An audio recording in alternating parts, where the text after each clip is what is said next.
हकलाना और तुतलाने की प्रॉब्लम को सॉल्व करने के लिए बड़े सारे लोग हैं, बड़ी सारी फैमिलीज हैं जो इसको ठीक करना चाहती हैं।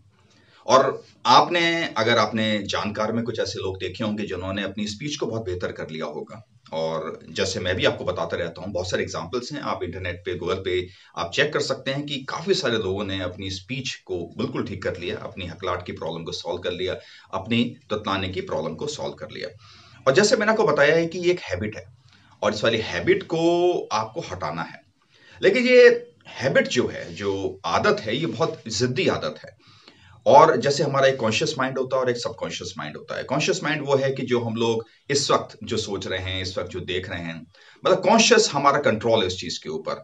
लेकिन सबकॉन्शियस जो है वो हमारी, जहाँ पे हमारी मेमोरीज हैं, हमारी आदतें हैं, हमारा बिहेवियर है, जो बहुत समय उस चीज को करने के बाद वो वहां जाके बैठ जाता है।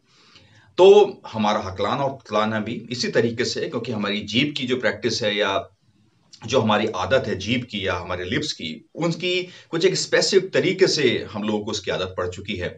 और जैसे हकलाने में होता है कि हमको शब्दों से घबराहट होने लगी है कि अगर कोई एक शब्द है या कोई एक लेटर है जिसको हम लोग ठीक से नहीं बोल पाएंगे तो उससे हमको परेशानी होती है। तो अब इसको जो ठीक करना है वो ये है कि हमें उस वाली आदत को उससे वहां से हटाना है, जड़ से। और होता क्या है कि बहुत सारे लोग इस पे प्रैक्टिस करते हैं लेकिन वो सफल नहीं हो पाते और फिर वो कहते हैं कि नहीं, ये पॉसिबल नहीं है। अब आप जाके इंटरनेट पे कई सारी चीजें देखेंगे तो बहुत जगह ये बताया जाएगा कि ये एक न्यूरोलॉजिकल प्रॉब्लम है और ये सॉल्व नहीं की जा सकती। बड़े सारी रिसर्च में भी इस बात को कहा गया है। लेकिन जो मेरा एक्सपीरियंस है और जो मैंने बहुत सारे लोगों से मिला हूं, जो सफल लोगों से मिला हूं, उन सब लोगों ने इसको अपना ठीक किया है। और उसकी जो एक्सरसाइज है वो मैं आपको बताता रहता हूँ। जो कोर्स है मेरा, उसमें भी मैंने आपको सारी की सारी एक्सरसाइजेस बताई हैं। लेकिन आप उसमें भी ये देखेंगे कि सारे के सारे जो लोग हैं वो सफल नहीं हो पाते। और ऐसा क्यों होता है? क्योंकि आपको एक ऐसे लेवल तक जाना पड़ता है जिसको हम बोलते हैं सफलता का चैनल, सक्सेस का चैनल, कि आपको उस लेवल तक जाना पड़ता है जहां पर आपको उसमें सफलता मिलनी शुरू हो। अब जैसे मैं आपको एक एग्जांपल देता हूं कि जब आप एक्सरसाइज करते हैं, जैसे कहते हैं बॉडी बिल्डर्स जो होते हैं, वो जो लोग अपनी मसल्स बनाते हैं या जो अपना स्टेमिना बनाते हैं, ये वो लोग हैं कि जो एक लेवल तक जाके प्रैक्टिस करते हैं और जब उनका माइंड और बॉडी ये कहने लगता है कि नहीं भाई अब नहीं हो पाएगा, अब ये मैक्सिमम है, अब उनकी जो मसल्स हैं वो थोड़ी जलने सी फील होती हैं, उनको बहुत ज्यादा थकान हो जाती है, उसके बाद वो जो सफलता का जो चैनल है वो शुरू होता है। तो आप ये देखेंगे कि जो लोग अपनी बॉडी को बना पाते हैं, अपने स्टेमिना को बना पाते हैं, या जो लोग ओलंपिक्स में जाके फाइट करते हैं और जीत के आते हैं मेडल्स को, ये वो लोग हैं जो लोग उस मैक्सिमम लेवल के बाद जिन लोगों ने कार्य किया। तो हमारा बॉडी और जो माइंड है वो इस तरीके से ट्रेंड है कि हमारी कंफर्ट जोन के अंदर अगर हम लोग रहते हैं तो वहां तक तो ठीक है। जो बहुत सारे लोग रहते हैं, इनफैक्ट जो ज्यादा एक जो मासेस हैं, जो मैक्सिमम लोग हैं, वो उनकी कंफर्ट जोन एक रहती है। लेकिन बहुत कम लोग हैं जो अपनी कंफर्ट जोन से आगे जा पाते हैं और वहां जाके कार्य कर पाते हैं और वहीं एक सफलता आपको मिलती है। तो स्टैमरिंग का भी यही कहानी है कि जब आप अपने कंफर्ट जोन से बाहर आके, जब आपकी बॉडी और माइंड ये कहने लगते हैं कि नहीं भाई अब नहीं हो पाएगा, उसके बाद जाके जब आप प्रैक्टिस करते हैं, आप उस लेवल तक पहुंचते हैं और उसके बाद आप लगातार उस लेवल पर जाके प्रैक्टिस करते हैं, तो आपका माइंड और बॉडी ये समझने लगता है कि नहीं, ये तो अब सॉल्व होना जरूरी है और ये बंदा बिल्कुल सीरियस है।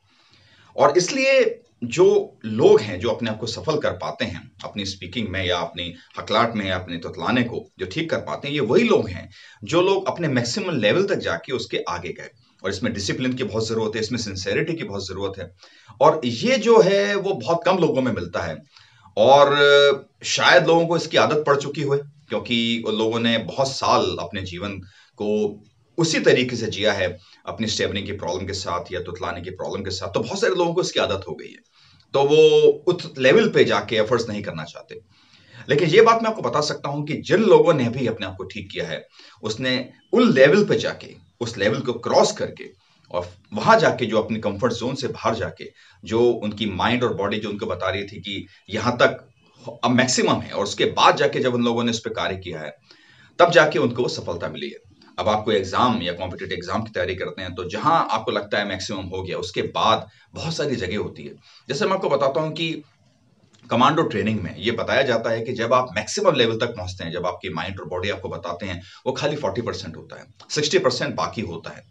तो आपको इसी वाले फॉर्मूले पे कार्य करना है, क्योंकि ये बड़ा प्रैक्टिकल फॉर्मूला है। मैंने भी अपनी लाइफ में कई बार इसको टेस्ट किया है और मैंने बड़े सारे सफल लोगों को जो देखा है, उन लोगों ने भी इसको टेस्ट किया है। ये वर्केबल फॉर्मूला है।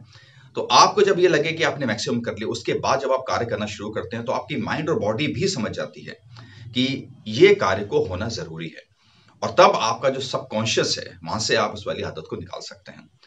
और ये सिर्फ स्टैमरिंग और तुतलानों को सॉल्व करने के लिए नहीं है। आप अपने जीवन में कोई भी कार्य को अचीव करना चाहते हैं, आप अपने बिज़नेस में सफल होना चाहते हैं, या कोई कॉम्पिटिटिव एग्ज़ाम निकालना चाहते हैं, या किसी गेम में बहुत एक्सेल करना चाहते हैं, तो ये ही वो तरीका है कि आप अपने मैक्सिमम लेवल से आगे जाएँ, आपकी कंफर्ट ज़ोन से आगे जाएँ, और तब जाके आप जो कार्य करेंगे, तब आप ये देखेंगे कि आपको सफलता वहाँ मिलनी शुरू होगी, और वहाँ पे बहुत कम लोग होते हैं।